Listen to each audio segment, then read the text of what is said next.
International speaker. Come on. Best selling author. Come on. CEO of Global Speakers University. Stand up on your feet for our fearless Dr.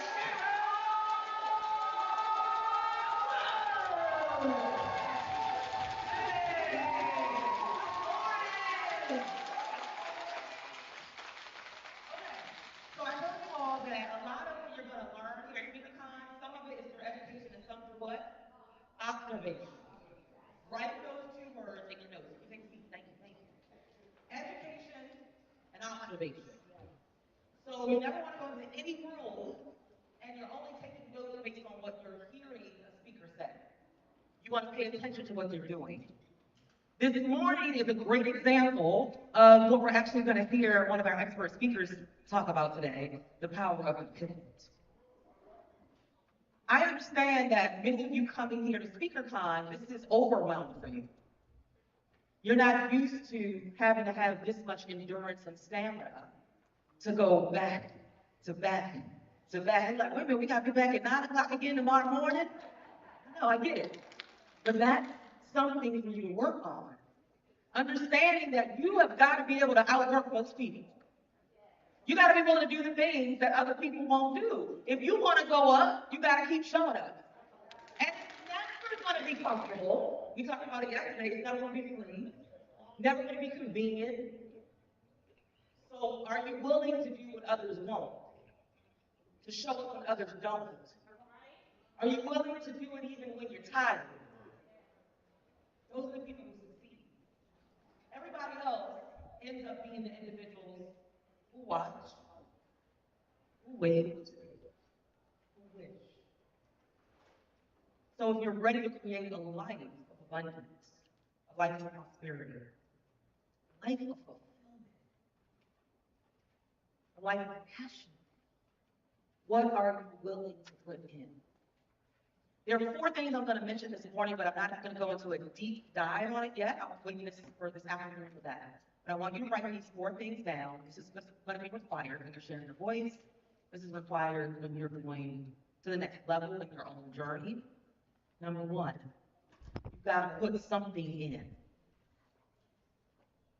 Always. And we'll go through this definitively in a deeper dive later today.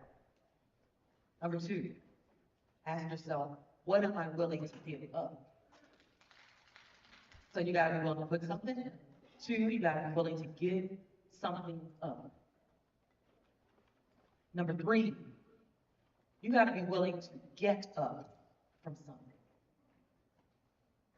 Because it is not a matter of if you will get knocked down, it is when. It is not a matter of if life will gut punch you as you're on this journey of becoming the greatest version of you. It is a matter of when. And are you equipping yourself with the tools to be able to get up? So number 3, you have to be willing to get up. Number 4, this is so critical because we're so great about starting things. You got to be willing to finish it. Like, stop coming to the starting line and you fired up. And you're like, oh, so they don't even know what's about to hit them. I mean, y'all do that every January. They don't even understand the woman I'm about to be this year. They don't even understand. It's my year. It's about time we do that. I want to see the dance every January. Shall by February, you eat hot wings and pizza. You are no longer the best version of you. You're like, oh, I'm going to try again next year. Or I'm going to do the thing next year. And we play this win-then game. Oh, well, when that happens, or when the right time comes, or when the kids are in school, and then it becomes when they're in daycare, and then they go to daycare, and then they're in elementary, and then they're elementary, but when they go to college, girl, get started. Just get started. Finish something. And those of you who are my clients, you've heard me say this before, but I feel like it needs to be repeated here. When we talk about finishing something, it's about divorcing Ed and marrying, divorcing Eve and marrying Ed. Divorcing Eve and marrying Ed. Eve is the ing of all the stuff you say you want. I'm planning, I'm brainstorming, I'm thinking, I'm contemplating, could you just do something? Knowledge is power. Knowledge executed is your superpower. The superpower in life is what you do, what you execute, what you finish. So you marry Ed, meaning, oh, I completed that thing.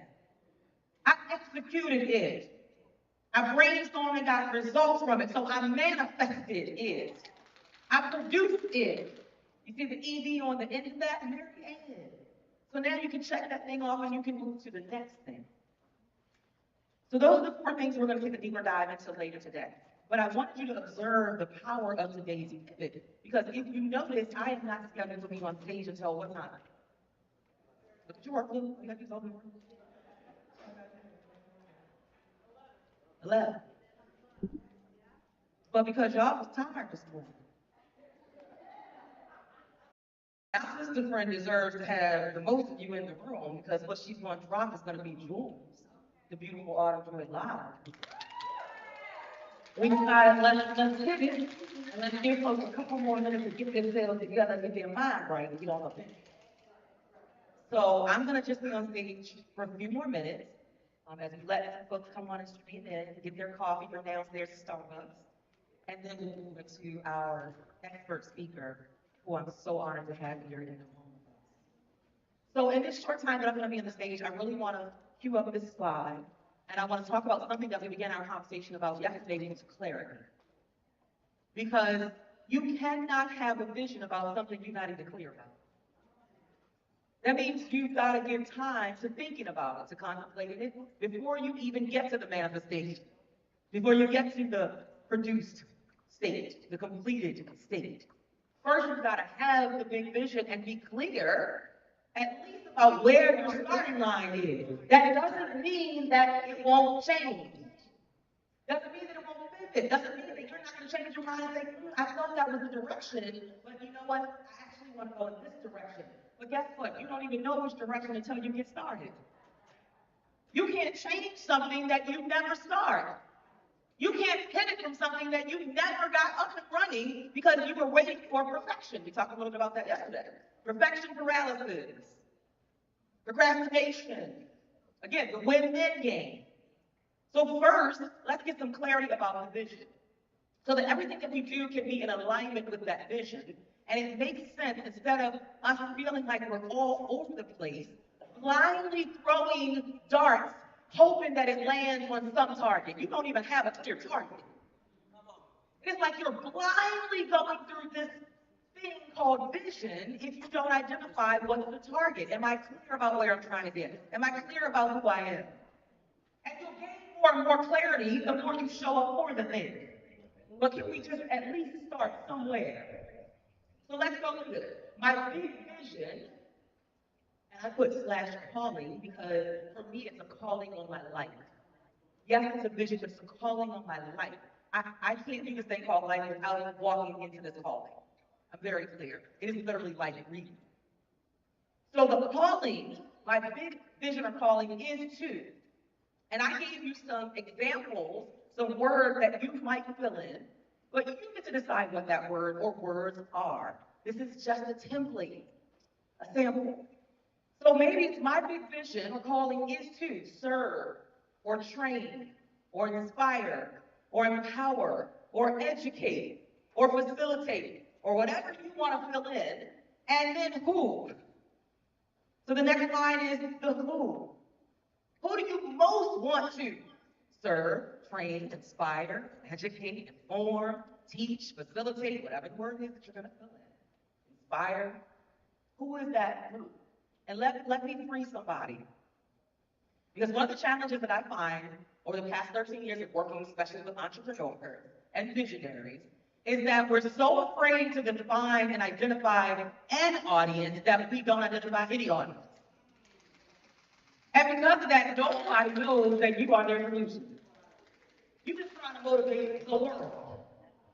You're trying to inspire the world, train the world. Have you ever heard an entrepreneur or business person say, oh, everybody is my audience. Everybody is my audience. I can serve everybody. No, you can't. Number one, you don't have the capacity or the bandwidth. And number two, you don't have the expertise to serve everyone. Sorry. I know you bad for the bone. I know.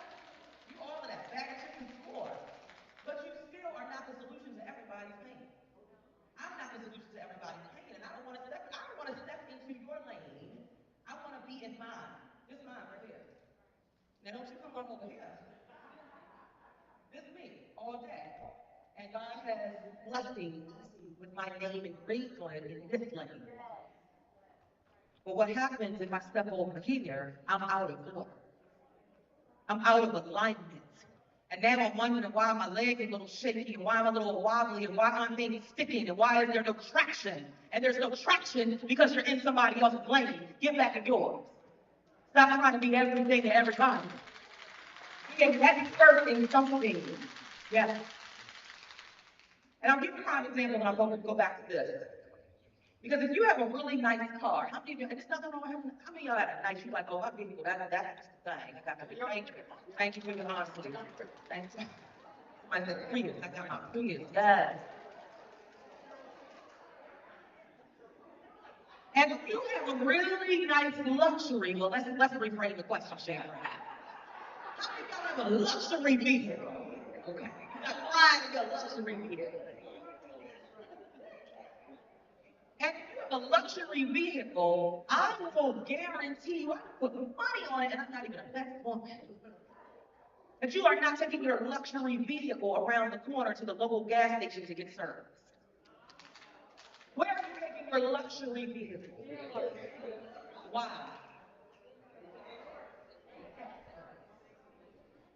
If I need to have open heart surgery, I am not going to the general practitioner around the corner from my house. Talking about, doc, you went to medical school too. Even though you don't have a degree in the heart surgery, I think you can do it. Anybody gonna put their bets on the general practitioner? No. No, I want the best results possible. So I'm going over here and finding the expert who is a heart surgeon, who has been doing it for years, and who has been doing it and has the experience and expertise, not just because he read the book, not because he sat in the classroom and he knows what to say, but because he's been in the trenches, doing the thing. And he can say, here are some of the patients that I've done this procedure on, and here's how they're doing now. And he has branches. You guys remember that yesterday? Branches. Or case studies for all of y'all technically. Case studies of people who are actually thriving after the service that he provided. So you want to make sure that you're staying in your lane and you are an expert in something. You are leaving so much money on the table when you try to be brilliant at everything. Nobody's raising their hand to work with you because they don't really know what you do.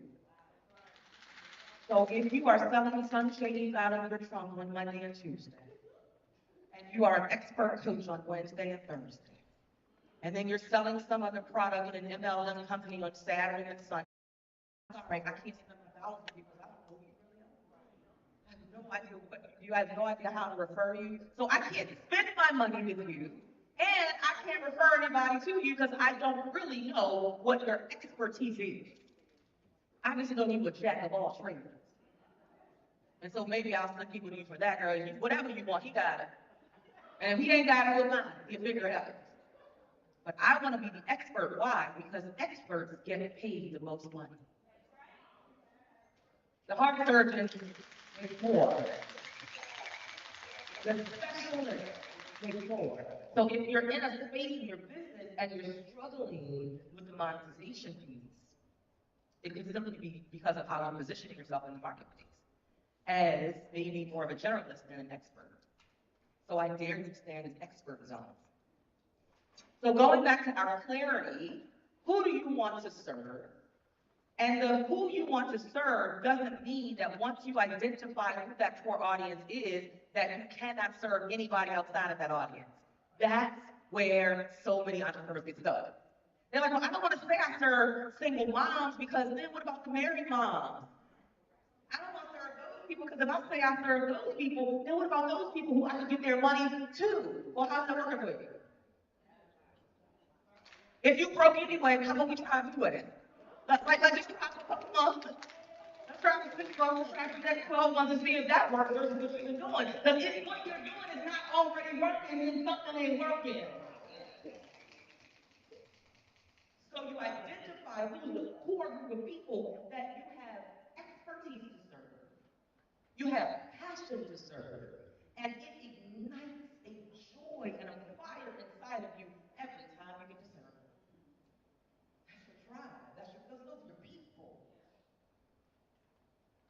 There is something ignited in me when I get to be in a room like this and serve entrepreneurs and business owners who want to master the art of effective communication and public speaking, and how they use the power of their voice to impact lives, to speak into the lives of others.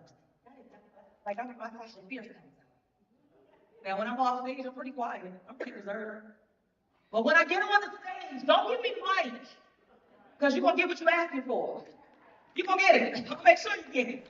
It's my calling, it's my lane. But that does not mean that when NASA calls me, I'm gonna turn down their $30,000 check. It doesn't mean when Prudential calls me and says, Dr. Wood, we'd like for you to do a 45-minute virtual session from home and our budget is 20 grand, it doesn't mean I'm turning down the 20 grand. Like, let's be very, very clear.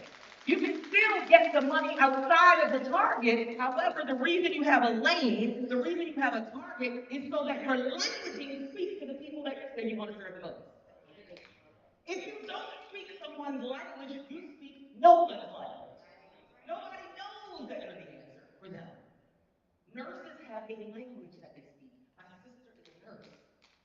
I went in for a procedure maybe 3 years ago. My sister came to the hospital. She stayed with me overnight. She slept on a little hard chair they had a bed for my sister. Thank God she loved me. She stayed and slept on the little chair. And the next morning they switched shifts, the nurses did. And when they switched shifts, the new nurse came over to the computer. She's standing there and she's doing her thing, typing in, and then she starts calling out medications to give me. Just had surgical procedure the day before. She's calling out. And she said one particular thing, and my sister immediately her ears perked up. I don't speak the language of nursing. Because of what she said, my sister immediately went into reaction mode and she said, wait a minute, what did you just say? What did you just say? And the nurse was really sorry because you don't know. My sister ain't wearing a badge and saying, I am a nurse. You have no idea. And my sister's a nurse for 32 years. She said, what did you say? And she kind of demanded that the lady say it again. And the lady said the medication again. And she said, are you kidding me? If the nurse had given me the medication that she had called out, I would be dead. If my sister was not in the room and knew the language, I would not be on the stage today. That's how important it is to know the language of the people you're called to serve. It's a matter of life or death. It's a matter of whether or not they will become the greatest version of themselves. It's a matter of whether or not they will step into their purpose and their calling. It's a matter of you helping transform lives, taking people out of helplessness, out of hopelessness, and putting them into a space where they feel hopeful again. And maybe I'm about to be in this space of financial trouble because of you. Maybe I can get on the stage and I can share my voice and I can impact lives because I'm watching you. Maybe I can get this weight off finally. I know I've been struggling for years and I'm obese and I keep saying I'm gonna get it off and everything I do, I just can't seem to make it work. I'm so successful in all the other areas of my life with this damn weight. But because you are a specialist in it, you can help me. Every single one of you, you make it applicable to whatever it is that you teach. And you don't have to turn people away who want access to your value just because they're not your core audience. You just aren't consistently speaking directly to them. But there's something I call a splatter effect. How many of you have ever painted a room or a wall or whatever, right? And you put your little tarp down because you don't want your stuff to get messed up. You know, all your nice stuff. And if you paint the wall, and I'm painting this wall here, and I'm painting all the way across this wall, and I take it up when I'm done and it's dried, I take all the tarp around. How many times have you ever found a speck of paint somewhere that you didn't want it to be? Almost always. It might not be on a nice couch, but it might be on the floor. Then you gotta get the little razor, you gotta scrape it. The splatter effect is when you are in your zone of genius, over here. And because you are not dabbling in your genius, you are dominating in your genius. These folks all around here can't help but to get some splat on them.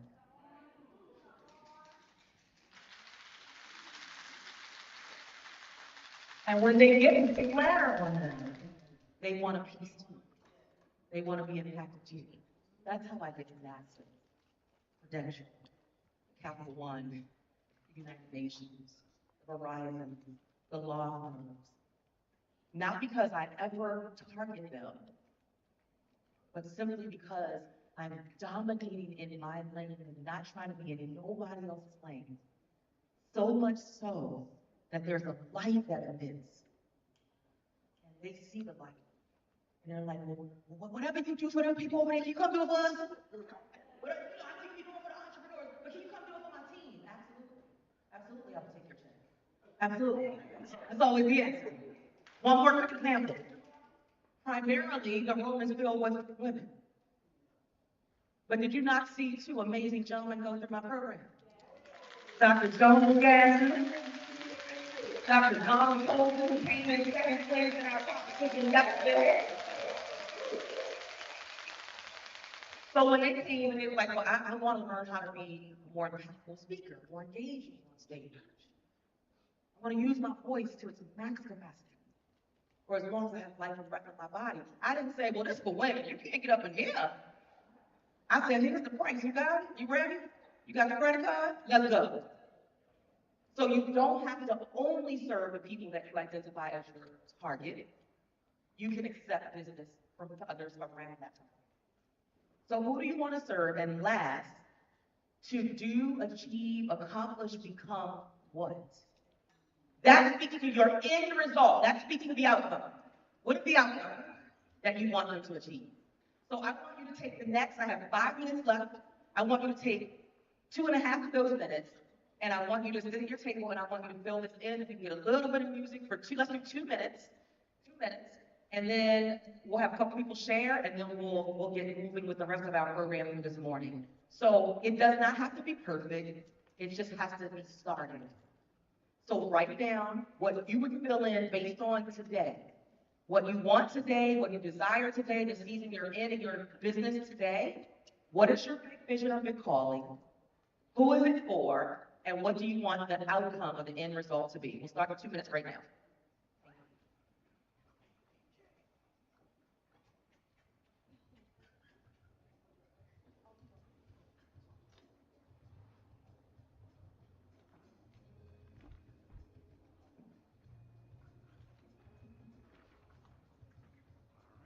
I got a system today, my man.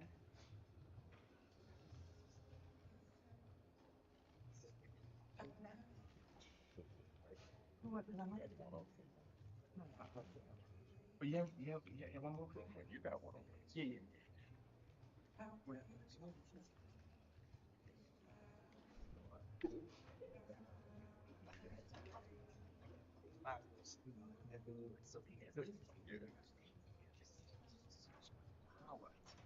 what you gotta set on?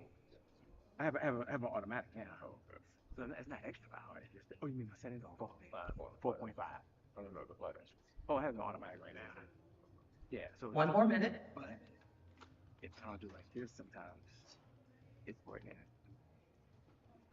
in here anyway. Yeah, but the battery. Yeah, but I'm fine. Like,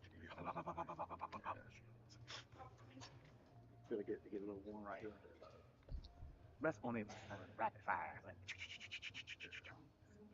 but I do this back at act. 30 seconds. I took 2 stops to bounce to one shot to get mine right.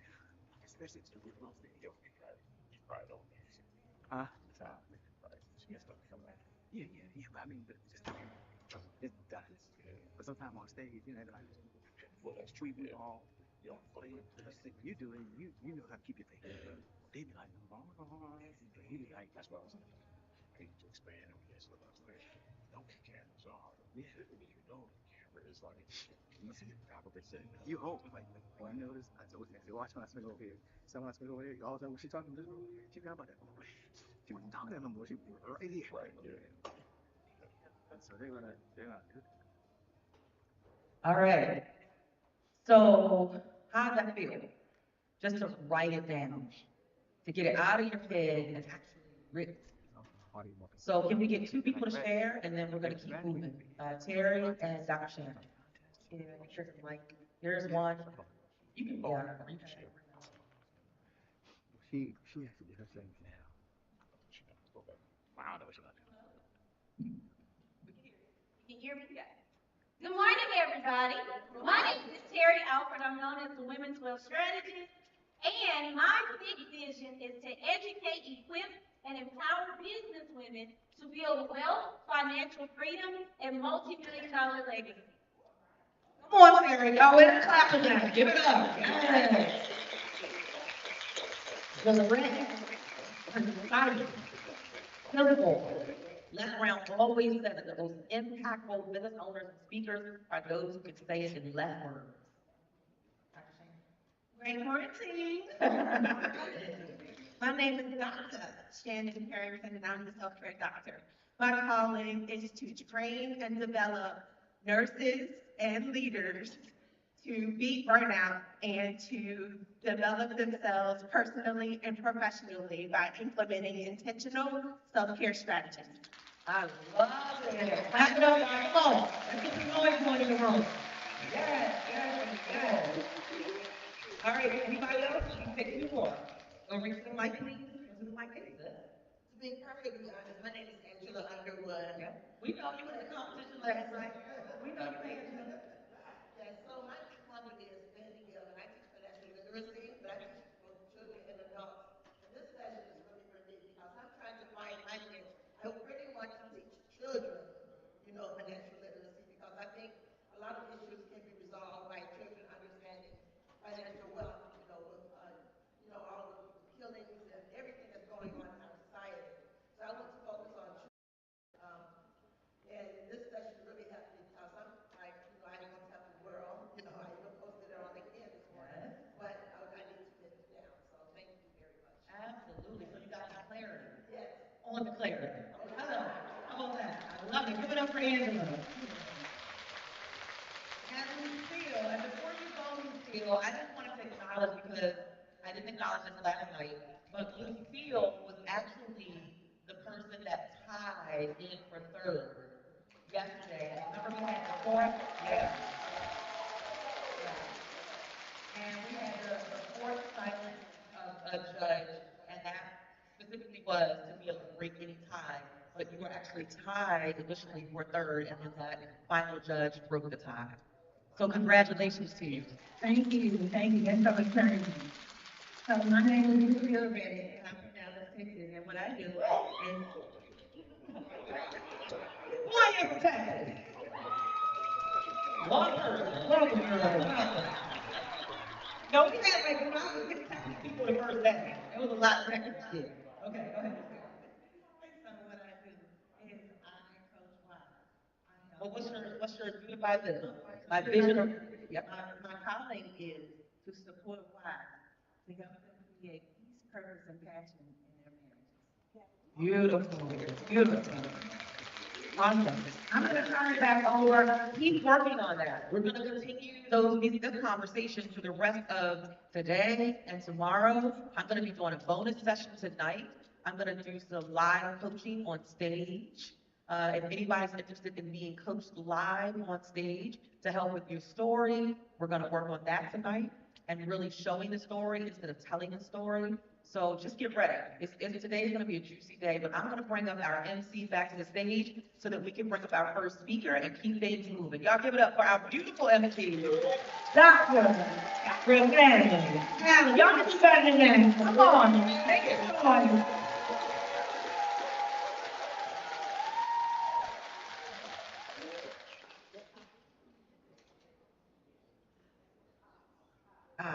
Speaking of beautiful, you need to take it from over here. Now then, I'll put you where you're at. Oh, we feel got your skills anyway. Come on now. We got the fans and the back down. And don't forget to post Speaker Con 2020. That's a perfect post right there.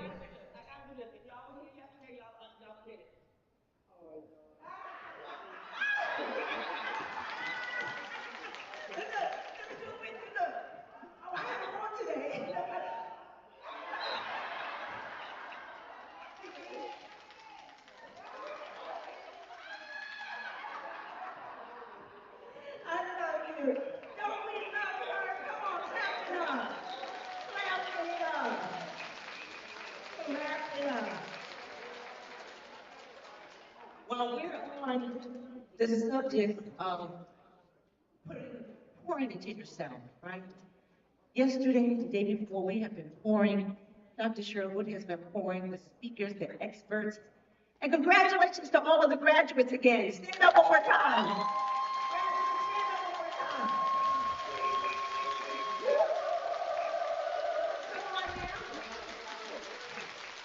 Yes. Remember yesterday, Dr. Wood said, don't bring out something to get stuck. So don't get stuck on this next thing here in a second. Okay, outside for Dr. Cherie's son, we want to make sure if you love Dr. Woods, the Doctor's Woods, then make sure you make a nice donation to that foundation so people can go to college on her son's behalf.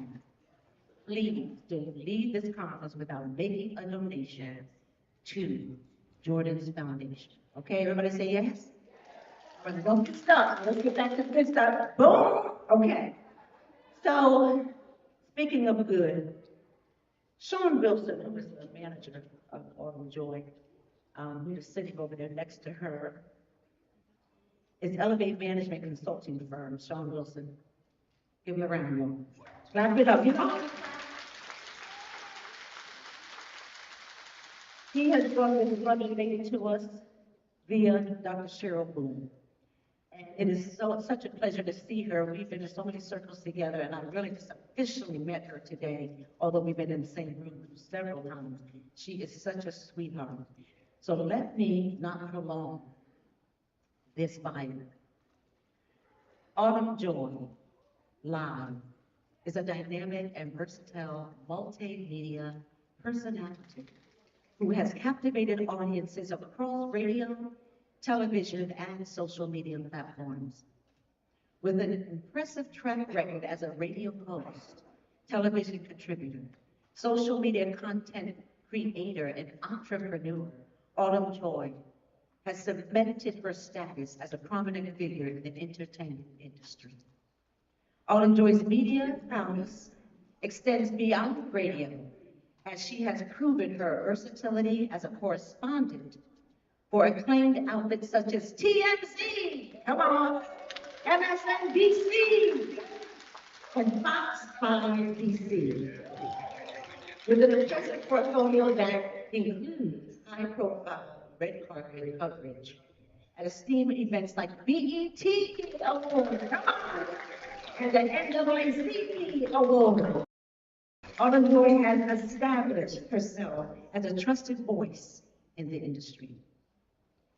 I'd like you all to all stand to your feet as she's bringing something new and energetic today, just SpeakerCon 2023.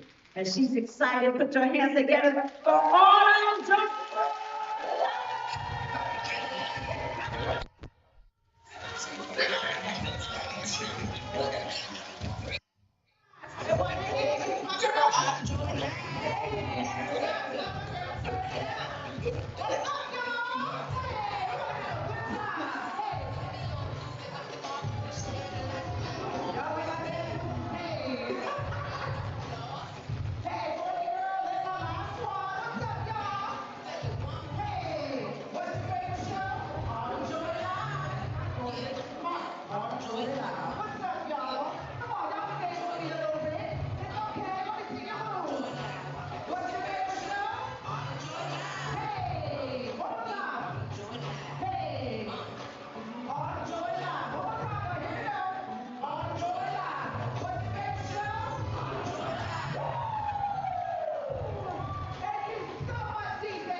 And I can't breathe because it's fake.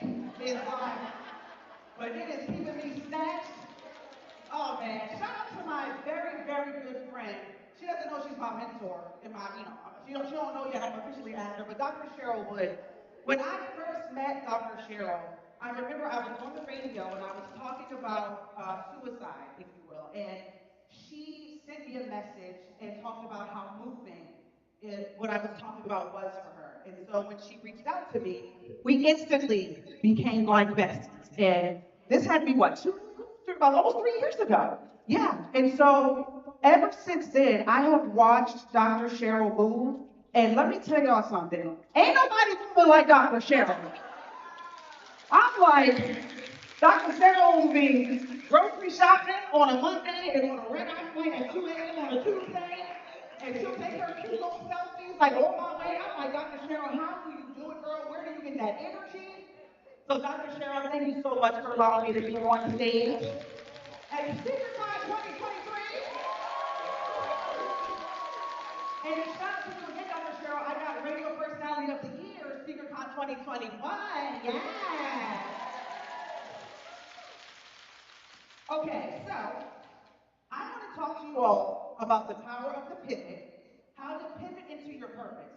Now, full disclaimer, this is my first time doing this with y'all, so y'all take it easy on me. I got my little cue card, so in case I got to adjust my spectacles and read real quick. But I'm really excited to talk to you all about this because pivoting is so important in every aspect of your life. I need a quick, I need somebody to help me out with this. Anybody here play basketball? Anybody? Okay. I need you to stand up for me. If you play basketball, go ahead and stand up for me real quick. All right, we about to see.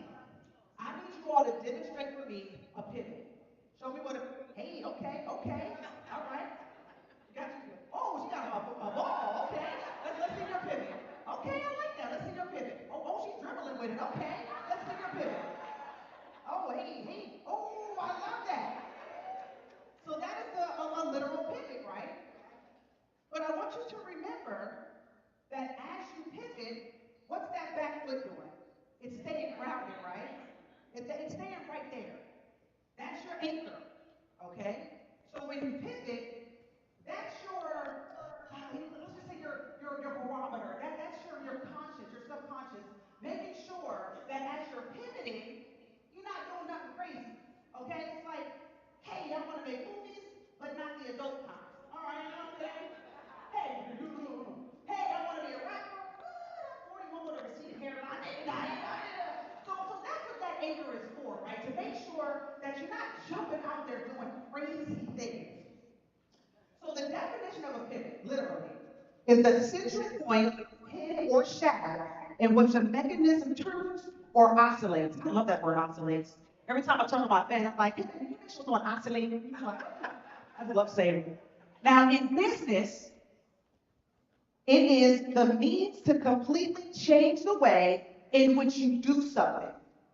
So let that sink in for a second, okay? Because when you're pivoting, you're changing something. Whether you're pivoting out of force because you have to, or whether you're pivoting because you just want to try something new, all right?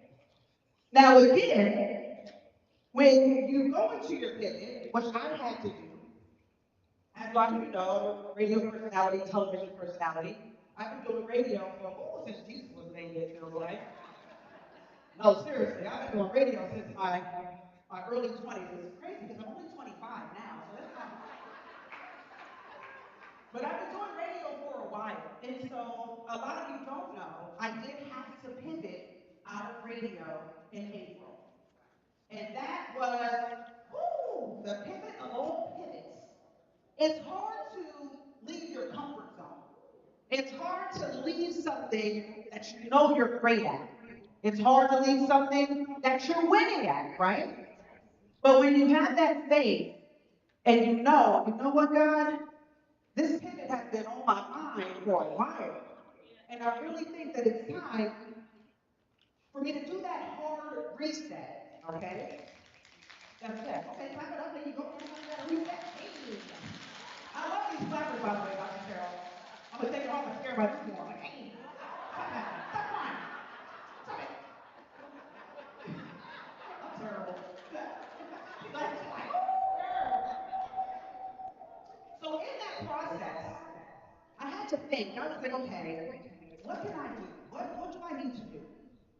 So I thought of a method. I thought of, okay, let me think of like a method. Let me think of like some steps that I can literally follow. So I thought about my prep method, if you will. And with that, it's an acronym. for passion, realization, effort, planning, and preparation. Okay? Now, for me, I had to do that hard reset because I had to go back to the basics. Because again, when you step out, you got to start from the beginning. I'm great at radio, amazing at radio, won multiple awards, had the #1 show, was killing it in the market. Everybody loves me. Woo! Born and raised, amazing. But now that I had to do that, I can't do this for the sheep. I didn't play basketball. But now that I had to do that hard reset, that hard pivot, I had to start from the beginning. So, one thing I did realize is that Lovejoy Live is a brand. You are a brand. You're a brand. And I was like, well, you know what? That situation didn't make Lovejoy Live. Lovejoy Live made that situation. Yes. And so when I realized that, I was like, yeah, okay, I can do that. So think about it. How many of you have a 9 to 5? Just a regular job. It's okay, I'm not prompting. But you go to work every day, and what are you doing? You're helping that company's brand be better. You're helping that company's brand put some money in their pocket. You see what I'm saying? You're helping them shine bright like a diamond, if you will. And so now is your time to live into your purpose so that you can shine bright like that diamond. Okay? Now it's okay.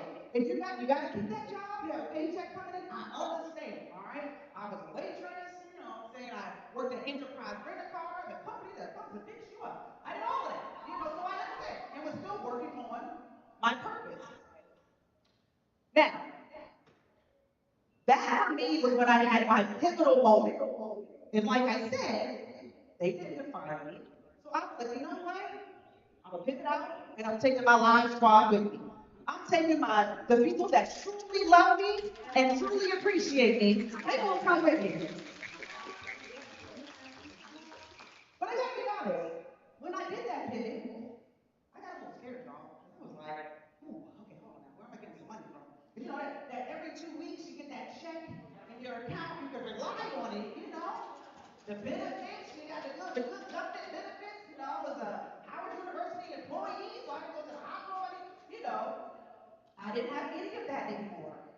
And that's when self-doubt, self-doubt said, hey girl, you've never really suffered from this, you know, previously, but hey, I'm new to the party. Woo! Self-doubt, turn the music up. And I struggled, y'all, because I was like, dang, like I'm really out here on my own. Like, I don't know if I can do this. Will people remember? Will people want to support me? Do people, I'm not on the radio anymore, my voice isn't heard Monday through Friday at 10 to 3. Are people going to support me? Are people going to love me enough to actually buy something from me? Can I get an amen? Because, you know, sometimes they don't want to buy nothing. But here's the thing about self-doubt, okay? Self-doubt will have you believing that you made the wrong decision. It don't have you like, you know what? I left my job last week. I'm sure they didn't put my paperwork through yet. Let me call up on Monday to see if, you know, maybe I get my time back. It'll have you feeling like, you know what? I made the wrong decision. Self-doubt will have you second guessing your pivot. Can I do this? Again, self-doubt will keep you underpaid and overworked. Come on, y'all. Because some of y'all like, right now, that's me. That's black pay, black power. So let me give you an example of that. When I first started out in the industry, I knew I was good. I knew I had what it took, you know. I knew I was like that. You know what I'm saying? I keep repeating that. I'm from PG County, you know what I'm saying? Like I knew I had what it took to be great. So I would approach like party promoters and event coordinators. And I'm like, hey, I'm Lovejoy Live. Like I can get your party popping. Here's my rate. And of course, I'm like, I ain't never heard of you. I don't know what you can do. Here's what we're gonna give you. And so I'm like, okay, $12 and 49 cents. All right, okay, that's good with $12. Maybe half, maybe a little bit. I don't know. So I'm like, all right. And what I realized quickly is that they will take full advantage of it. They're gonna pay you $12 and have you do $250 worth of work. And so for a very long time, yeah, no, you can clap for that. And for a very long time, I was undervaluing myself because I didn't know. Not now.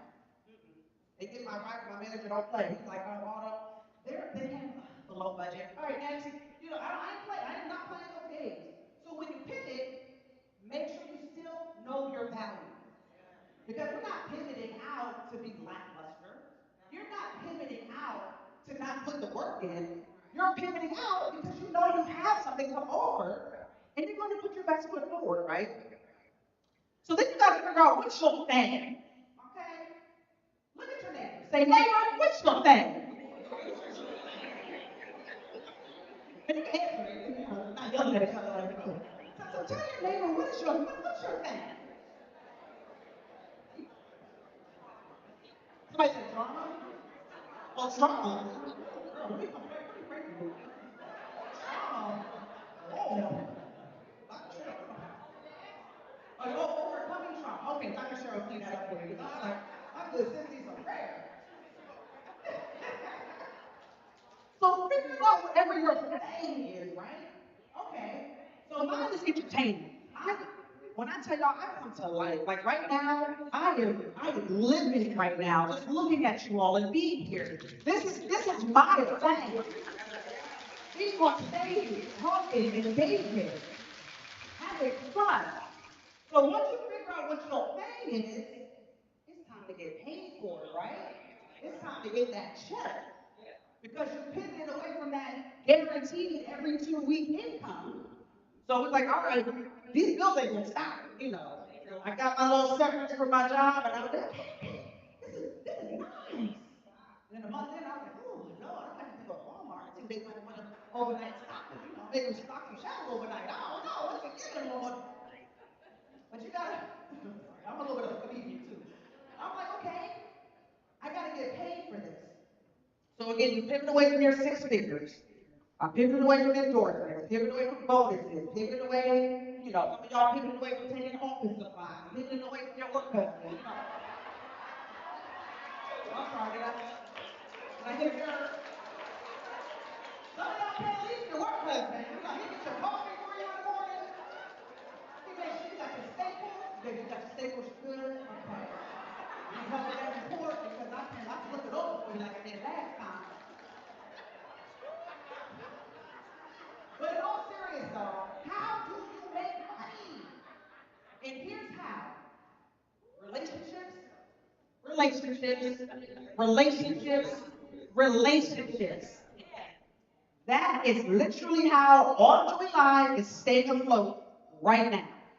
That is my baby daddy, he helped me out. But no, that is how I'm staying afloat right now. So relationships will absolutely become your lifeline. Okay? Feel free to write that down. Dr. Cheryl, that's what they write in your notebooks, right, Dr. Cheryl? Okay. Y'all, in the little margin behind it. Make sure you write that down. So, again, my thing, I told you, is just being creative and talking and loving on people. In the radio industry, we have these things called remotes. Remotes are when we go to we go to Walmart. Instead of out front, you got the tent, got the table, got little giveaways, got the music going. And so we engage with the people as they're going. And so while they're going, right? They're going to get some stuff. So I said, you know what? Because when I pivoted out, I had to figure out something quick. I didn't have time to sit around and just take a 6 months and I had to go and, let me see, Lord, what am I doing? I had this like, okay, that next week, what am I doing? What can I do quickly to generate some income that I know that I'm good at? And that's where the All Joy Live experience. And what I decided to do, I was like, you know what? I'm going to take this show on the road. Literally. I'm going on the road. Yeah.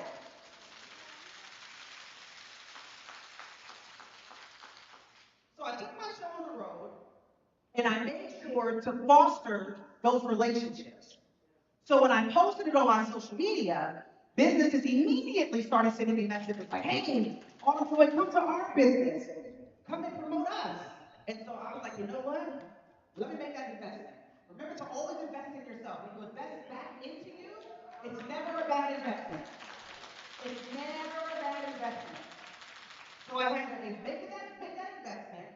I got all my supplies. I got my speakers, my microphone, I got the table cover. I got the spinning wheel. I was like, hey, I'm gonna make this an experience. We're gonna have some fun. And so that's what I do.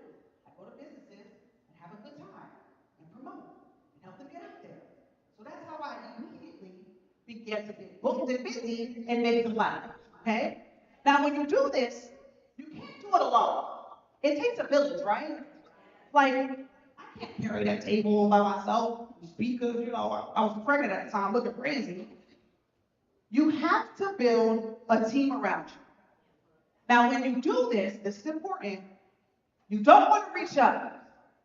What do I mean by that? You don't want to try to find immediately a PR agency, if you will, that charges $50,000 per month and try to, or reach out to people that are charging $70,000. You don't want to try to reach up just yet. Okay, do y'all get what I'm saying by that? You don't want to reach down. Because you don't want somebody that, doesn't really have any experience and kind of can help you out and not really fully committed. Yeah, we don't need that. So where are you going to go? There we go. You're going across. You're going to find some like-minded people. That homegirl that always supported you. That there you go. That homeboy that always supported you. Shout out to my village. My guy is sick. I'm so happy Sean introduced me to sick. When I tell you this is the best thing that happened to me as far as videography, photography, and whenever I need him, he's available. My manager, Sean, as soon as things happened for me, with the radio station, he was the first person. He came to my house and took me to church. He said, we're going to church. I'm laying in the bed like, no, my life is over. He said, girl, get up. We're going to church. Let's go. Shout out to the people, because they prayed over me and everything in church. And I needed that. Oh, I needed that. So now that you are in the thick of your pit, you're in there. You're in the pit. In the pit. I don't know what this is, but I'm just doing it. This is in the pit. I don't know what that was. I had to learn about myself. This was the first time in my, I'm not going to say career, but in my life, that I did not have some sort of job. This was the first time that I had to be like, all right, girl, and be talking to myself, all right, girl, you gotta do this is on you. You can't blame nobody else. You can't like, oh man, my check was late. No. This is all on you. You are now in the thick of your penny. But these are things that I learned about myself so far. I'm a lot stronger than I thought. A lot stronger. And can I be honest with y'all real quick? Oh, nobody said yes. Okay, so I'm just lying. Okay. I really thought that not being on the radio anymore, I thought I was done. If I'm being 100% honest, I thought that was it. I did. Because I'm so good at it. Here I is. I'm right here. So, but yes, I realized I'm a lot stronger than I thought.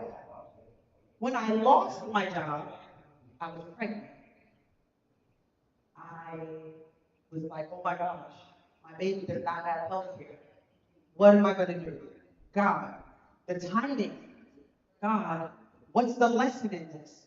God, what is it? I'm like, God, what's going on? But he helped me. He got me through that. Work never stops. When you're an entrepreneur, you can celebrate Christmas real quick, but you might have to send out some emails, make some phone calls. You have to consistently reinvent yourself and come up with ideas. You can't stay stagnant. You gotta have multiple things working at the same time. Okay? I had to be extremely disciplined with my time management, and no one is coming to save you. No one is coming to save you. Another step in the prep method I was talking about is passion. That's important. Why is passion important? Because that's what's going to keep you going when you have that slow month. Passion is what's going to keep you going when no one's paying attention. Because when you make that pivot initially, all your friends and family are like, yay, go you! And then after 2-3 days, it's crickets, it's silence. Okay? Like I said, passionate will keep you going when your friends and family don't support you. Because guess what, y'all? Ain't none of my friends or family booked my on-field live experience. I've been all strangers my live squad, so yes. It'll be the battery in your back. Okay? I'm almost done. When I initially started the Autumn Joy Live experience, like I said, nobody that I knew personally supported me. But guess what? That's okay. We already know that it's going to be okay. Strangers are going to be your best friend, okay? So before I get out of here, because they're like, oh, you got to wrap this thing up, okay? Going too long. Before I get out of here, I need everyone to stand up for me real quick. Just stand up for me real quick. There's some of you that want to pivot into your purpose right now. I'm going to say that again. There's some of you that want to pivot into your purpose right now, but you're scared. You're nervous. You don't think it'll help. You don't think you'll be able to be successful at that. So close your eyes. Everybody close your eyes. Ma'am in the pink, I see you. Close the eyes. And this is what I want you to do. I want you to breathe in your purpose and exhale that doubt. Breathe in your purpose, exhale that doubt. One more time. Breathe in your purpose, exhale that doubt. Now turn to your neighbor and say, neighbor, no more doubt. Neighbor, no more doubt. Hallelujah.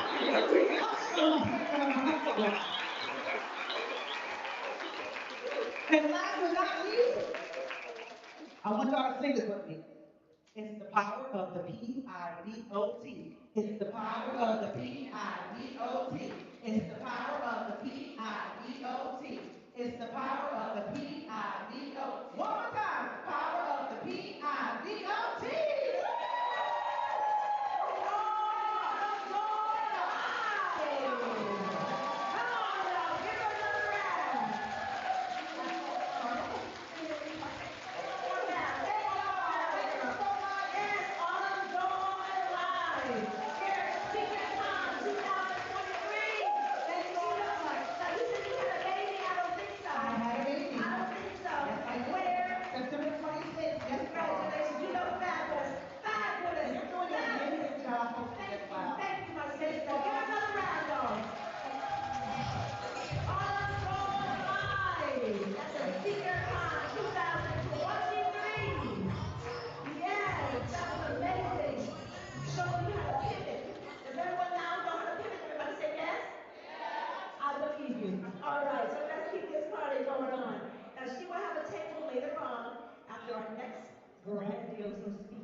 And then you'll be able to meet both of them, the VIPs will be able to get a picture with them.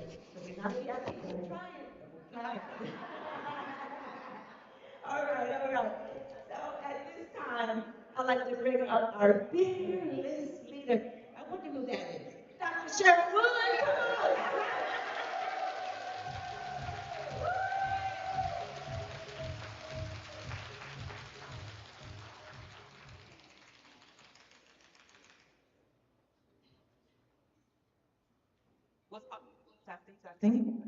Was Autumn Joy Live amazing or what? Beautiful, beautiful. Man, she gonna make me do about 3 punches.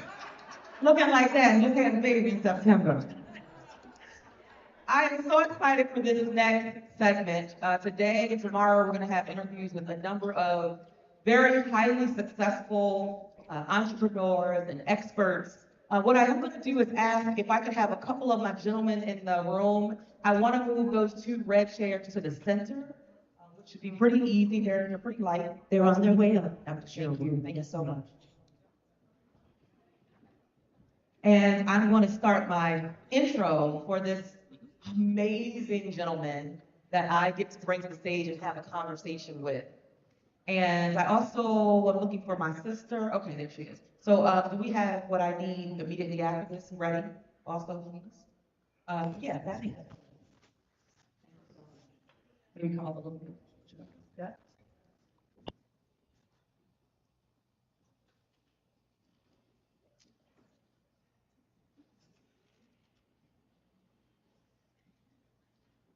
Now, y'all get y'all clappers ready, okay?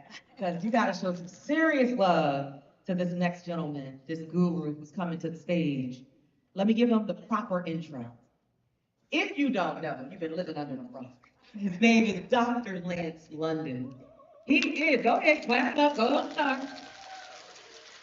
Dr. Lance London is a Prince George's County restaurateur, educator, serial entrepreneur, and business mogul, who has leveraged years of savvy business strategies, creative genius, deep multi-level marketing expertise, and a passionate love for community to build a multi-billion-dollar restaurant enterprise. Maybe you've heard of it, called Carolina Kitchen.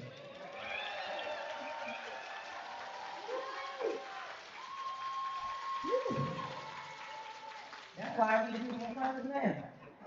Under Carolina Kitchen. However, in October, just last month, he further expanded his culinary empire by launching the sixth location of Carolina Kitchen with plant-based options.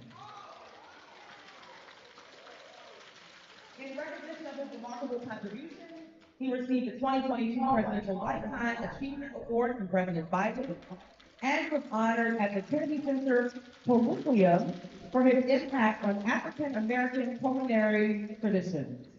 His entrepreneurial endeavors began as a 15-year-old Morgan State University student. Come on, Morgan. When he placed vending machines in key locations throughout Baltimore and Washington.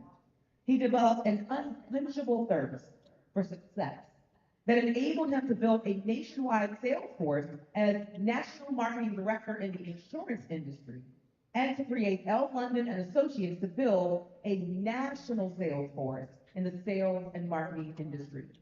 He is known as the network marketing guru, building a profitable $1 million sales network.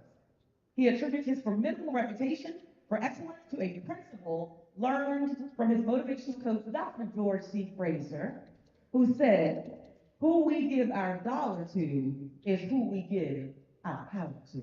Please stand to your feet and give love as we bring to the stage Dr. Lance London.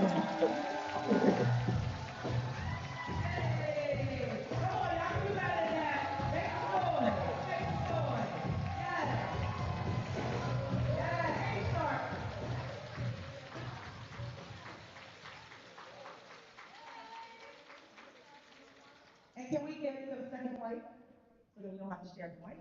I know we do. Someone's gonna bring it. Okay, thank you. Yeah, hey, Sean. Hey, Sean. I've never not seen this brother Sean.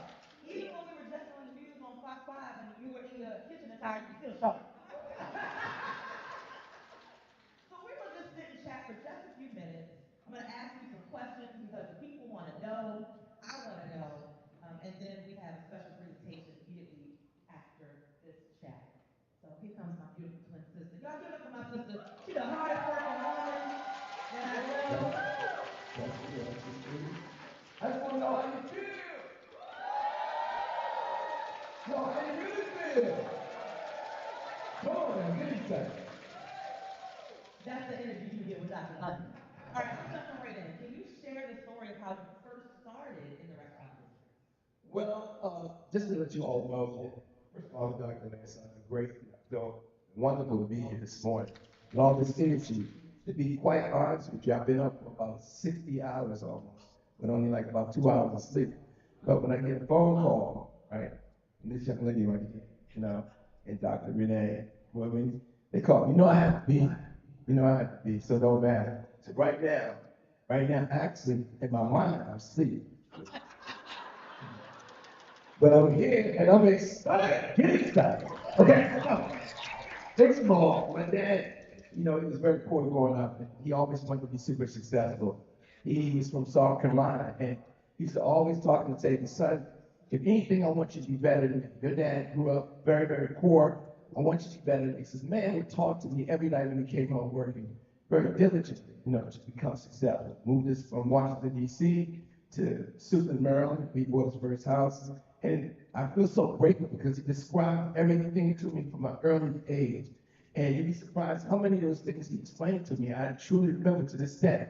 I even remember going out 6 years old, watching that house being built with Suitland. And he was so proud because, again, he was poor, worked his way up. So I never forget sitting at the dinner table, and we did eat dinner together, and he would talk about this restaurant chain, and I think we all go there all the time. And at that time, it was about speedy service, and it was fast food, and we all know what it is. And the owner was Ray Kroc. This man learned so much about Ray Kroc at the dinner table. I think I might know his blood type. I know how it got started. I know when it happened. I know the whole story, even before the movie came out, right? So as I got older, one of his good friends who worked at McDonald's, you know, worked his way up from the fries, the hamburgers, to clean up, to assistant manager, and became a manager at McDonald's back in the early 70s. I was only like one. And anyway, you know, he basically became a manager, and then in this program, they had a minority program at a particular time where it wanted more African Americans to get involved with ownership of McDonald's. And he started with being, you know, back in the day, if you all remember, one time McDonald's was about, celebrate your birthday. Then went from that to, hi, I'm Ronald McDonald's. Then went from that to the hamburger, right? And then it went from that to urban. They realized that, you know, we weren't making dinners. So come on to McDonald's and get a $25 hamburger, milkshake, fries, right?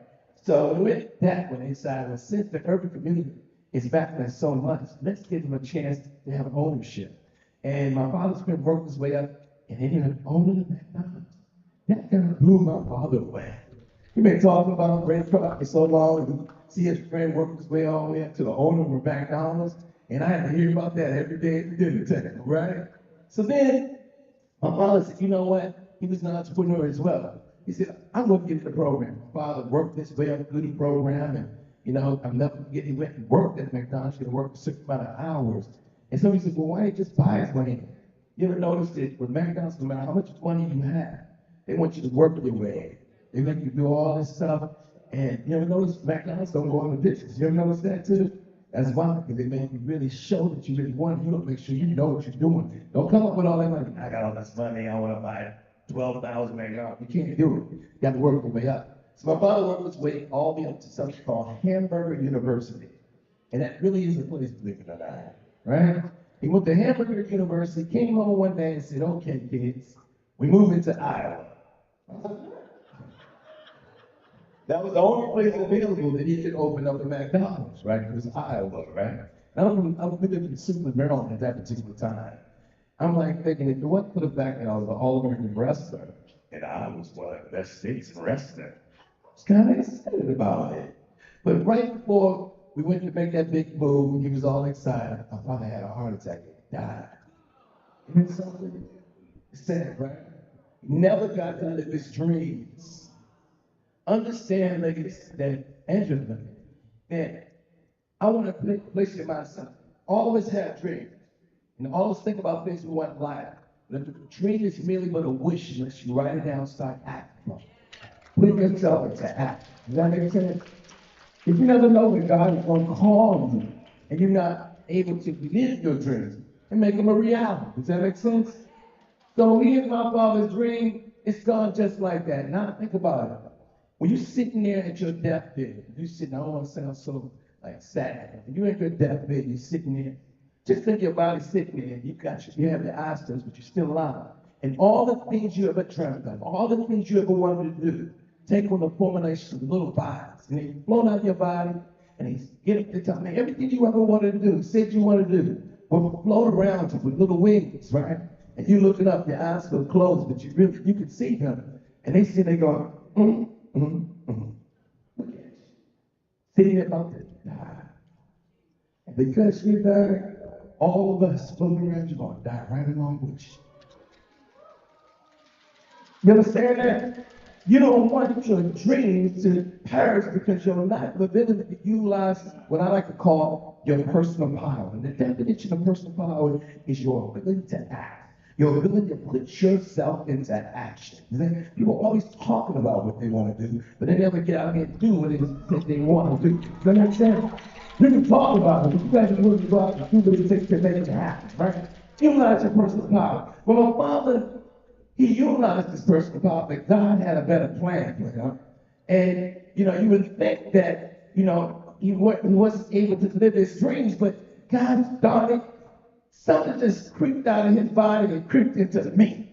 You don't know the things you say in front of your kids, that they really listening to you. Does that make sense? They're listening to you. And that's why I know that a lot of my dad is in me, right? And I don't have kids yet, but when I do have kids, they're so lucky, super scientific, lucky kids. And I'm gonna teach them the time that I'm Israel. Someone's not talking to me in the belly. Man, this is your dad talking to you. I'm come out here to the ready to take care of business, So this is the thing that I just remember all that. So I went to school to be a dentist at Morgan State University, right? And I went there to wrestle, play football. And that's all I got. I'm gonna be a dentist like my uncle. I'm gonna be a dentist. And my family thought I was gonna be a dentist or a preacher. Can't you tell? Right?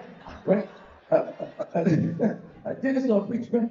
So basically, when I came to I'm gonna be a dentist, I'm gonna be a dentist. And one day, I got into marketing and realized I love marketing because I'm minded in marketing. And when I got into marketing, I became like this amazing salesperson. I could sell ice to an Eskimo, sand to an Arab. I could sell Stevie Wonder an issue of EM magazine. Okay? I could sell it. Okay? Ain't nobody paying no money. If it needs to be sold, I'm getting the job done. And if everybody needs something against me, watch out.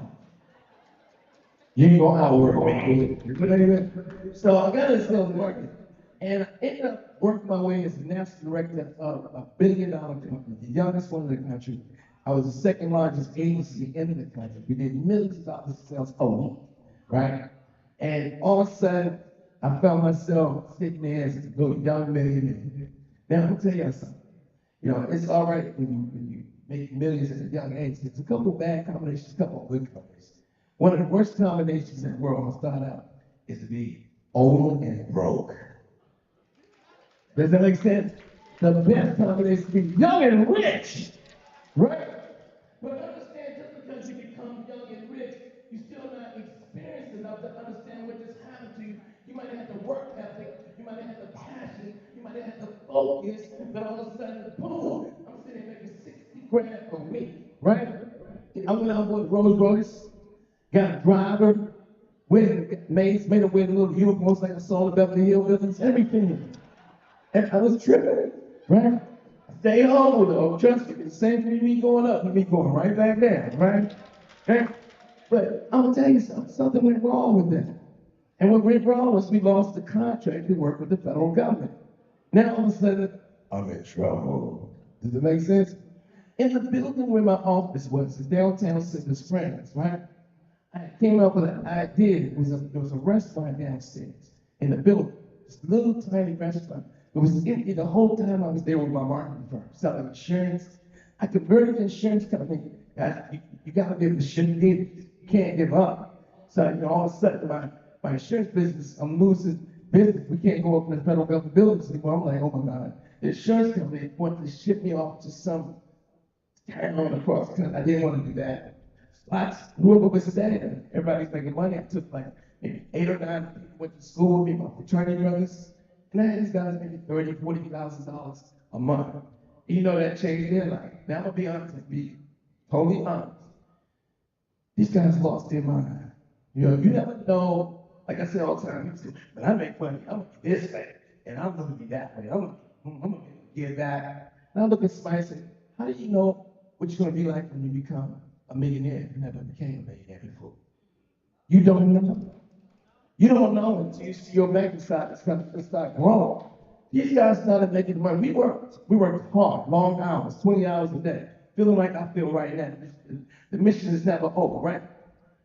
And I'm gonna say this to you. The things you do that nobody sees you doing are the things that truly make you successful. Does that make sense? If everything that people see you doing is the things that nobody sees you doing, right? So we worked all night, but all of a sudden we started making all this money. And these guys went out and bought all these cars and Rolex cars, walking through the office with cigars in their mouth. Don't let me smoke, right? We got cigars in their mouth. And I'm like, man, you just put that Rolex, this one little car. Everybody was buying all this stuff. And now all of a sudden they was hanging out and doing stuff they never did. When you get to the top, or you think you did, you gotta continue to understand the things that got you there. You gotta continue to do if you want to stay there. Does that make sense? Not because you try to make a little money, you gotta exchange your work ethics. Does that make sense? So, I saw these guys changing, and it really affected me. It really bothered me because I know I can have a success, but I was seeing these guys, even some of them, my fraternity brothers, they were changing, and I got nervous. So, one thing led to another. I'm just telling you a true story. Two of them decided to go out and write what we call bad business. They got a whole some social security numbers of people that died, just wanted fast money, and because it's good money, and rolled them. The church vice president flew down on a private jet and talked to me, loved me so much. that we just found something where we had about 60 acts that were just not right, were addicted. We were investigating, and we saw you didn't have anything to do with it, but it's three of your team members. I said, what? And I never forget, they told me they wasn't going to cancel my contract, which I left that. And I remember feeling like I cannot believe this guy's is done, right? And when it came out of the field that day, I flew out of town. I said, don't keep my contract, but I got to fire these guys. I fired them. These guys I cared about. And the guys, I mean, they dropped to their knees and started crying and begging me. Is there anything you can do? And remember, I said, he's crying like that, wrong man? Yeah. You making $30,000 a month. You never made that in a year. You start crying too. But there was nothing I could do. I had to fire him. But you know what? They had written about $800,000 worth of business that I had to pay back. Right? So I didn't get a check for almost for like 3-4 months, you know, because I paid back all. It was crazy. But I came with an idea. It was this little restaurant in the same building that they closed the whole 3 years we were there. It was a Mexican restaurant. The building was built in 1952. Right at the smack in Silver Springs, Maryland, Coalsville Road, and Georgia Avenue. And somebody said, oh, that's it. I went to the owner of the building. I said, you know, I have this idea. I was on a plane with this guy. And he said, they own this thing called Boston Chicken. Right? Remember that? Right? Boston. And they wanted me to get involved. So my dad owner was getting the restaurant business, never got to be chair. We really liked me. We tried to spread to the Northeast. We think it would be interesting. So I said, can show it. I called them up a few years later. They said it was only $650,000. They said, sorry. Now it's $2 million. How did you? We're not doing in lines. I said, strip stuff. We only doing freestanding buildings now. Guys, I'm gonna tell you something. The greatest revenge is to become successful. I didn't let that stop. I said, well, they know I'm gonna go to Dolly Parton. They Dolly Parton. Kenny Rogers Roses. Kenny Rogers and Dolly Parton got them trying to copy Boston Chicken. It lasted for a while, but that went under. I went to them. They flew that on me and saw I was this complexion without the connection. And said, and plus he's young, not. I said, okay, I'm gonna start my own content. At that point, I had about as many sales reps as in this room that I had converted from insurance because we couldn't sell insurance no more to direct salespeople. We went door to door, building selling toys, watches, flowers, whatever I could get wholesale from China. We were people laughing at me, pots, pans. They was laughing. They were laughing. They were laughing for a Rolls Royce cash. It wasn't funny no more. Matter of fact, my driver, he's still my driver downstairs right now. Downstairs, like I'm still driving me around, right? I was driving that big old car by myself, right? So I went to the owners of the building and I had this concept. And I stood in front of the sales reps who were outside, door-to-door salespeople and said, look, I have this concept. And it's a restaurant, and I talk about my dad all the time. So I went up to the board, like stage like this, like a meeting room, and I drew on the board, it's gonna have this, it's gonna be like this thing, yeah, I'm gonna like Boston chicken, and I drew the thing, and I got an original picture of this picture, and I drew it, and he's like, I said, and I'm gonna call it the Carolina Kitchen. And I like that, because I did almost exactly what it is, that was a little bit louder, and at the time, our senior hall was on, it was all going, and I remember that day like it was yesterday. And they said, I said, I'm gonna do it. I'm going to the owner of the building. So I went to the owner of the building and said, look, this place has been empty for the last few years I've been here. I can turn to this thing, I drew a picture of what it's gonna look like, and you in. All you gotta do is give me a year free rent. I'm glad the story get ready to be. Right? The guy looked at me and said, you pay me the rent. I had the whole second floor building, but I want this restaurant. I'm gonna give you a year free rent. I said, great, thank you. Now, you gotta get it. I didn't know nothing about the restaurant business, but I was fearless. You have to fake it until you make it. Does that make sense? But if you fake it until you make it, when you make it, are you really faking anymore? That's become you. Does that make sense? So here I am with this space. He gave like a million, so I immediately went to work. Like every morning, I'm giving speeches. All right, guys, I forgot what I said. So I'm gonna build this restaurant now. Don't know what I'm doing. I'm gonna pay for cash, total cash to build it up, right? So we were selling every day, selling every day, selling every day. And I was going out doing the daytime. You know, they in the field, buying equipment, storing it. And you know what I was doing. Every time I would ask somebody, go, it's hard. Restaurant business, hard business in the world, son.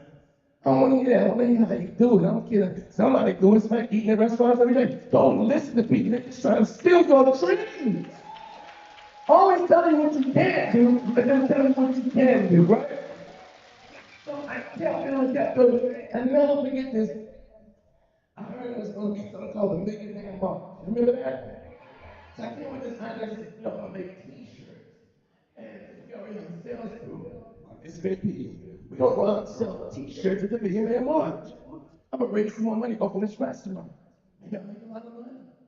So I got this crazy, I'm gonna create 50,000 t-shirts. This is gonna be amazing. So I took some of my money, I made races, Million Man March today, with a briefcase, with a hard hat, with a like a family, a little boy, you know. I designed all these t-shirts and I got them. Leading into the Million Man March. My shirts got delivered, right, to the last of the Here's the funny thing. America didn't understand that this was going to be a millionaire. They didn't want to advertise it was a millionaire, even when it was a million. I didn't know what it was going to be, but I just heard it was going to be a millionaire. I'm making 50,000 shirts. The day before, they came in about 6 o'clock. My people came by themselves. I'm still selling. I said, shirt in here. I'm not going to lie. You don't know what 50,000 shirts look like until you see 50,000 shirts show up. I'm going to be honest with you. My mom was probably cool at it. They said, no, your shirts are here. What is going on? My mom was like a t-shirt. Right? And they brought all the t-shirts in. And then I got to be excited. They go, oh, guys, the t-shirts here. Get ready. They go, no, okay, Miss London, we ready. I said, okay, everybody. Right, put your back. Everybody, I'm going to give everybody 30 shirts. You still have shirts for $20. I'm going to give you $8 for every shirt, but $10 if you sell them for a certain amount. Let's go. He was like, okay. Where we going to go? People coming down Georgia Avenue singing that Kumbaya, my Lord, Kumbaya, oh Lord, Kumbaya. There's people everywhere outside, man. There's people at the hotels. Brother, he my brother. Do the name in my call, brother. He my brother. You're my brother. And you're my brother too. Everybody was brother there. It was like something was in the air, y'all. I said, y'all don't get out here with 7 t-shirts. So everybody went out the door. My heart still probably just because about this many guys who had about 30 t-shirts. It's like an ant, right? Walking across the floor, let's be with a dinner party. You know, an elephant full of little t-shirts, right? So they go out to the field with the shirts, sleeves on. I mean, it took a second to get 30. Come back and more when you sell them, right? They walk out, like, yeah, I make you something. My secretary, like, say this is my secretary, she's not my secretary. You know? When everybody walks out the door, I say, Miss Willis, we in trouble. Oh no, we gonna give us out. I don't know what to say. Can we take a ride? 15 minutes after they went out to the field, they were like, I sold out, I need more. No, I sold out, I need more. Give him 50, give him 100, give him. I said, well, we sat on the street, at the corner, the people singing, brothers holding hands, brothers hugging each other. Anything with a millionaire money. If you had a millionaire money, toothbrush is for sale. Everything was sell. Man, and look, after everybody came back about the third time, I was like, I do it all the time. That's why I did that. I did it before, man.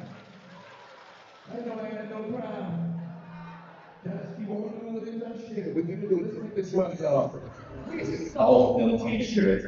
Oh, that's how I wrote it. No time left for success. We sold them so I was to make sure that we had so many good before the meeting. I went to the Nation of Islam and rented 2 big booths for like 3,000 a booth, right? Because they said, you should have my brother be selling t-shirts at our event.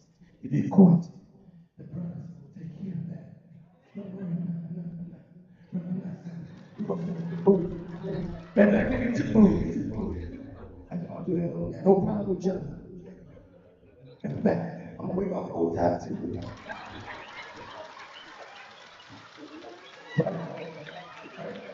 So, we all got the same clothes on. And the sun comes up, right? We feel that everybody falling at me, everybody. Here's the plan. Here's the plan. We're going to go to every man for 75 more. We're going to go to every man also to make all this money. We're going to go to every man for this stuff. Sir, we didn't take a bath. So what? Jesus didn't take a bath either. But you still open up the greatest thing. Let's go. Let's go. Don't be tripping. We got to sell these shirts, y'all. So next thing you know, check this out. We all took the subway down there, and I had these big bags that I put the shirts in, and I had them beat me. You didn't get that close to me, remember? So we had to bring the merch over to the booth. So we get down there, and you can't, and she wasn't at the video, Mars. I'm gonna describe it. It's 5 o'clock in the morning, we get down, right? We still on the subway on the way down. Everybody got 50 shirts on. We get down there.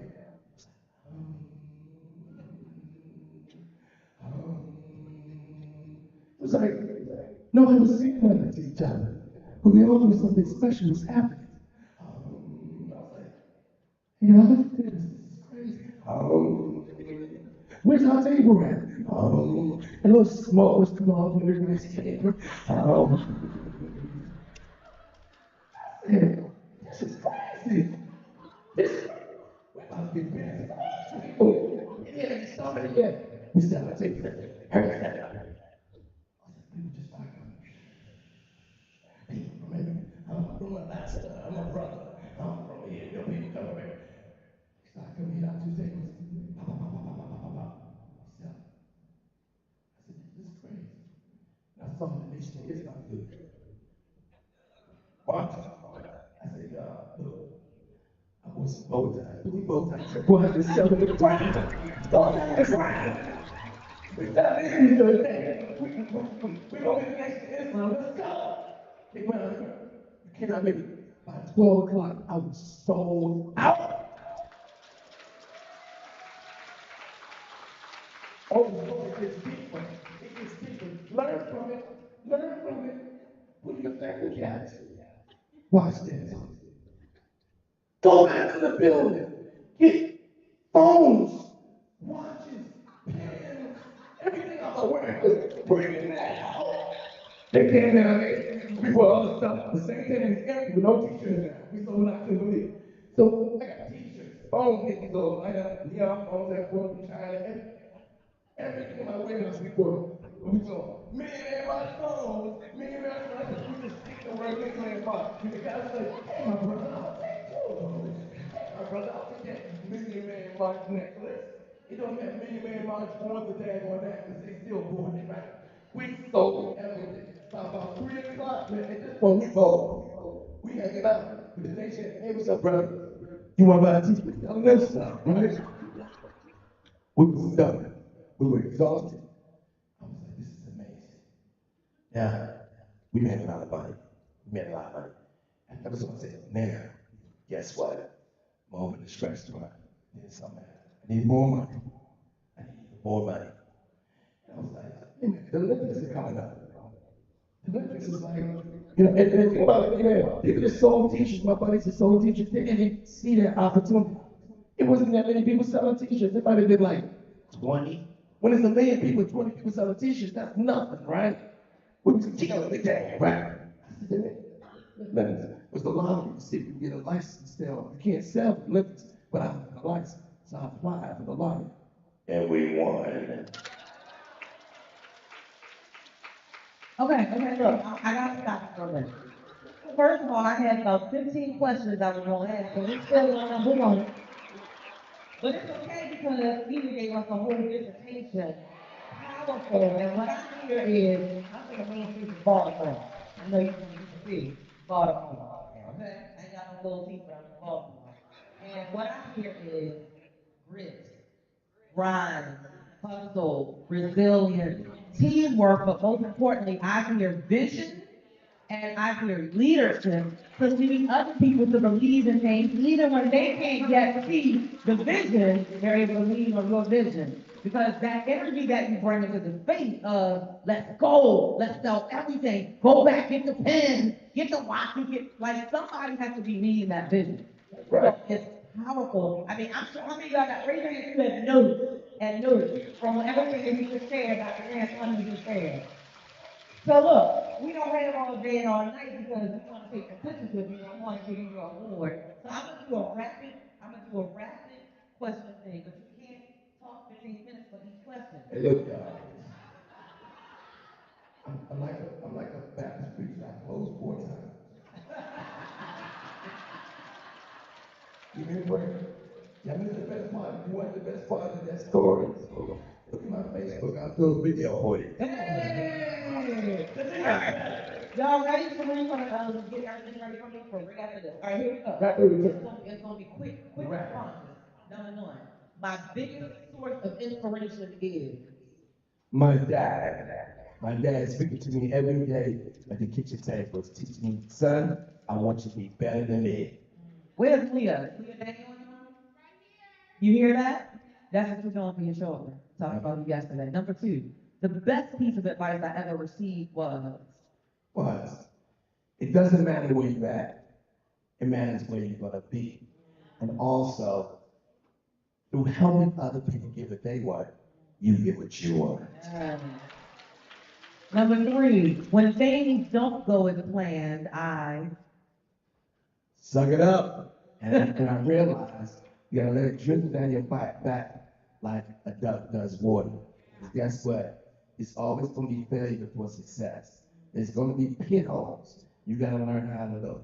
A setback, as my friend always say, it's just a setup. We'll come back. Does that make sense? Number four, my favorite place in the world to re-energize and rejuvenate is. Believe it or not, it's at home with myself. I stare at myself and raise your hand and talk to yourself.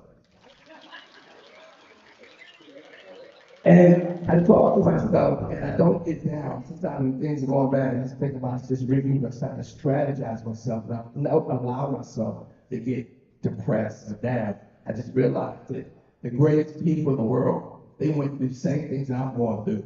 How you handle setbacks, how you handle problems, what determine how successful, because God is not going to allow you to become successful. You can't handle the small problems.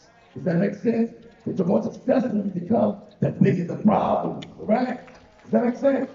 So you just in training with the problems that you go through now. Keep a smiling face. Keep a great attitude. You know what? and that too shall pass. He said you just in training with the problems you're going through right now.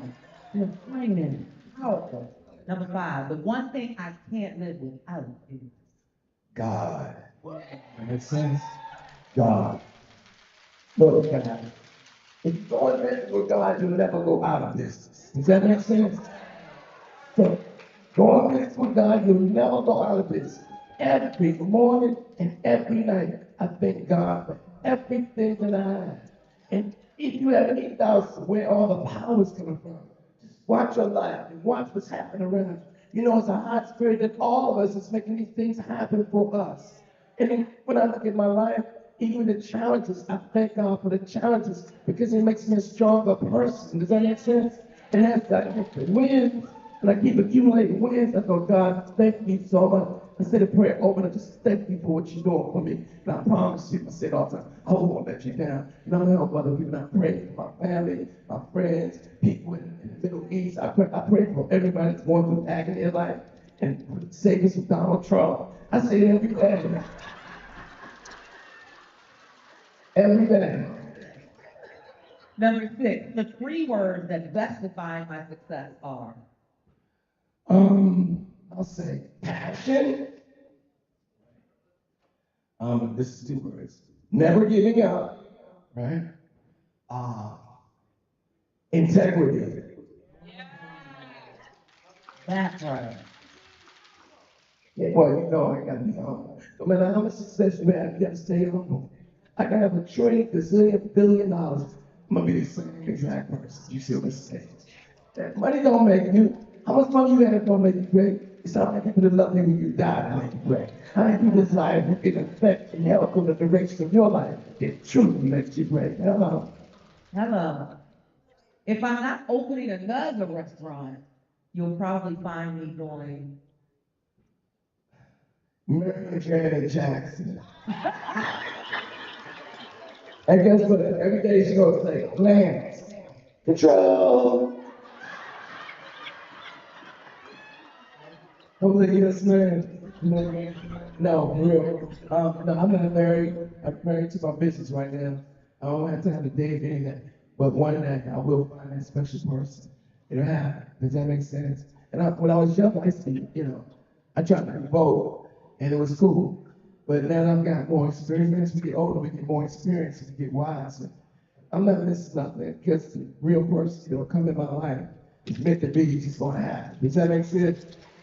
Go ahead. So I don't like I'm missing nothing because my goal of my duty in life is what's the end of the question? What's your main goal? My main goal is to create 100 millionaires, to create and develop 100 people and help them bring their dreams to reality. And somebody say, well, why?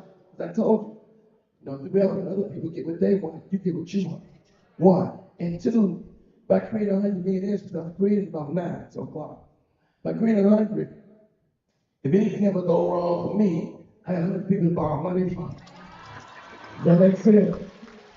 And lastly, when you create 100 millionaires, the question is, if I create 100 millionaires, right?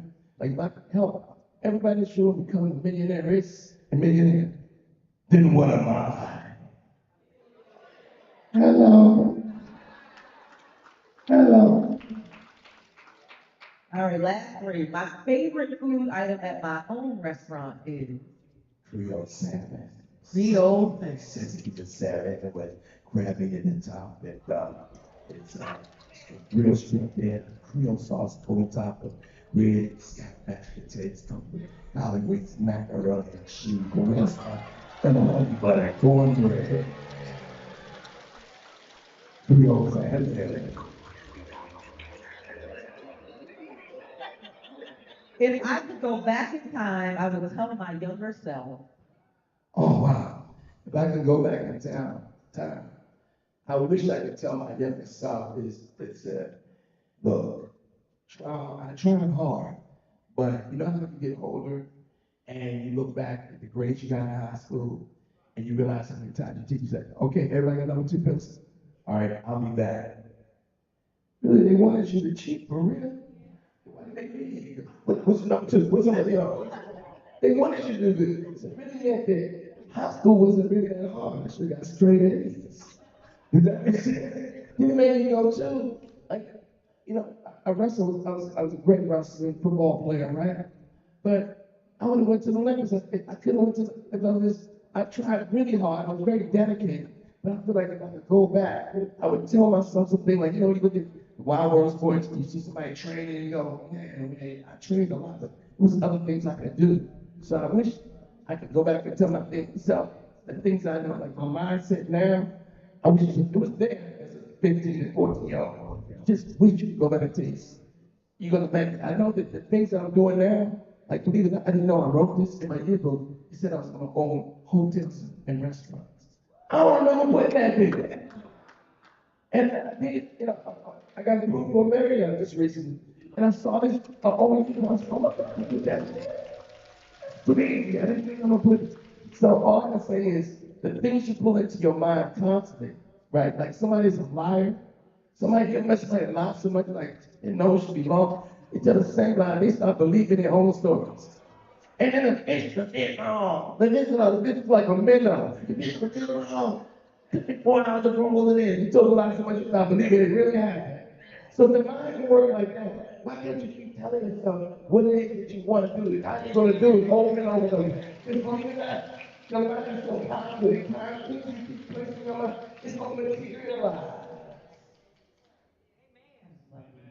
Last but not least, the future excites me because The future excites me because for the first time in my journey, which has been a long and a very difficult one, which I'm still caught up in, I'm working 20 hours a day, because I can actually, for the first time, see the light down at the end of the tunnel.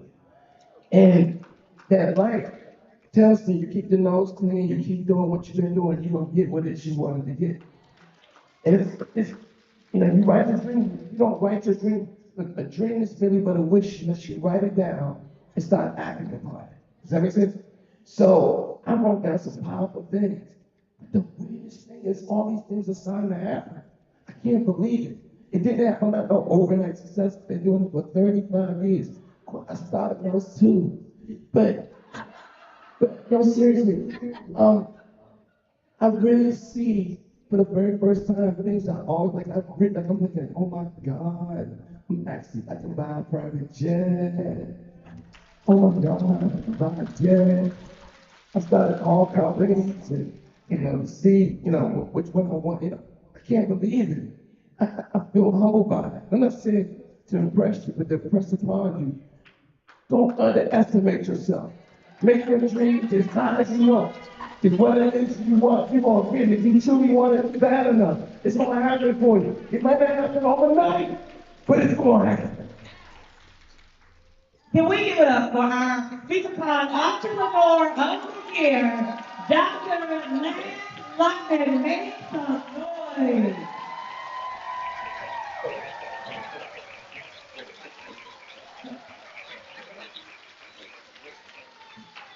And then we can get the mic down. So we honor you, we value what you deliver to our community. You inspire us. You inspire me to go more. Like I'm just getting started. You're just getting started, and keep being an inspiration. Keep showing us what it's like to hustle and to grind, and not to let anybody else crush what your big dream is. You're doing that for every person in this room and so many people in the community. Congratulations on the new plant-based restaurant that you just opened. And wait a minute, and how many more that you got in working? Girl, I can't ask it. Girl, I get you plant-based options. Situate and just opened amazing. Regular food, just plant-based food, right? Then we have the new Carolina Kitchen City and Soul. In Maryland, right next to Slim Chicken is a fish market in it. There's a bar in it. It's in a glass building. You can be inside the house at the restaurant at the same time, and the roof opens up, okay? Next to that restaurant, a brand new liquor store that opened called El London Liquors. First African American in history for Georgia County with not one but 2 liquor licenses. Baltimore, Maryland. We love you. I love Baltimore. Oh, damn, so you know you belong, right? Right? But again, Owens Mills Shopping Center, right? I'm opening up a brand new Carolina Kitchenette, and also South Lake is a brand new Carolina Kitchen. It's called a Taste of Louisiana, right? We have a New Orleans night and Mardi Gras night every week. I think the store's gonna be next to that, 10,000 square feet. And it's 4 more that I'm not gonna tell you about this coming to. 7 new restaurants and 2 liquor stores. God is good, right? We present to you the SpeakerCon 2023 Entrepreneur of the Year Award. Congratulations. Look, Dr. Sherwood is scared to give me this microphone. She like, bless you.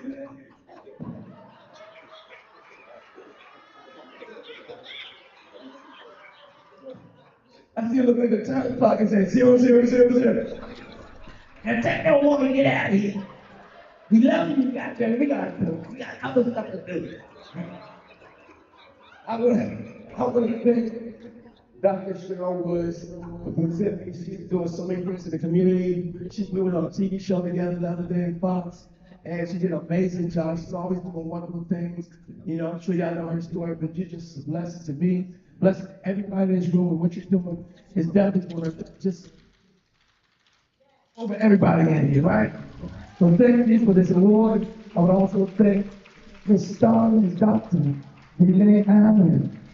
This is my best friend for the last, ever. It's my heart, my soul, it's her. She's amazing. She's the voice of Washington, D.C. I love her. And I want to thank all you guys. And I'm going to leave you this to the thank you. Once, maybe twice in a lifetime, an opportunity comes along that can change your entire life. If you're over 30 years of age, most likely the first opportunities are in the past. But the $1 billion question is, will you know it when you see it? God bless you all, and we'll see you at the SpeakerCon. Super successful mountaintop. Get excited.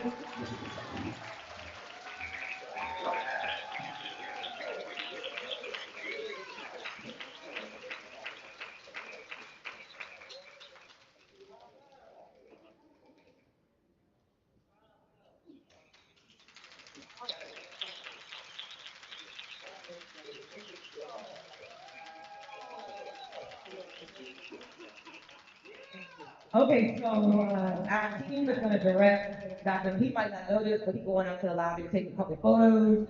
And so anyone who has your VIP, which would be VIP badge, and those who are GSU badges, we're going to be escorting you out to the back to take a picture with Dr. Lance and myself, and also Autumn Joy Live is going to be out. What we're going to do, since we're on schedule now, did you see the pivot that we did earlier today? That was to catch up a little bit of time so that we can give you plenty of time to meet and greet with Autumn Joy Live while the VIPs are getting their photos.